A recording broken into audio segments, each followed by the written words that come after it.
గోనె పట్ట కట్టుకున్న నీ జీవితంలో నుండి సంతోష వస్త్రాన్ని దేవుడు నీకు ధరింపు చేయగలిగిన వాడు. నమ్మిన వారు గట్టిగా చెప్పలు కూడా ప్రభును అనుమయపడదాం. He is the one who lifts us up. ప్రజలను పడిపోతే చూడాలనుకుంటారు, నువ్వు ఏడిస్తాడు చూడాలనుకుంటారు, దుఃఖపడితే చూడాలనుకుంటారు. ఆ భయంకరమైన పరిస్థితుల మీద కొంతమంది నీ మీద మత్సరపడే వాళ్ళు ఉంటారేమో కదా.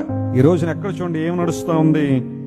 మత్సరం, ఎదుటివారి బాగోగులు, లేదంటే ఎదుటివారు కొంచెం బాగున్నారు అంటే వారవలేని తనం, మత్సరం బాగా పెరిగిపోతాం. కొంచెం మంచి బట్టలు వేసుకున్న వాళ్ళని చూస్తే కొంతమంది మత్సరపడుతుంటారు. ఒక మంచి కారు వేసుకున్న వాళ్ళని తిరిగితే మత్సరపడతారు. బిడ్డలు కొంచెం ఎదుగుతున్నారు లేదా ఫలిస్తున్నారు అనేసరికి మత్సరపడే వాళ్ళు చాలా మంది ఉంటారు. జలసి ఈ రోజున భయంకరంగా చలామణిలో ఉంది. ఓర్వలేనితనం.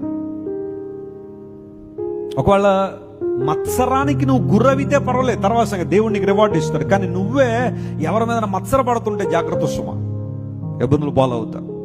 దేవుడు ఎవరైనా దీవిస్తే వారిని చూసి ఆనందించు. ప్రభువా అలాంటి దీవెన నాకు కూడా దయచేయని ప్రార్థించడం తప్పేం లేదు. కానీ వారిని ఎలాగైనా ఇబ్బంది పెట్టేయాలి, బ్యాడ్ చేయాలని సమాజంలో జలసి ఈ రోజున భయంకరంగా పనిచేస్తా ఉంది.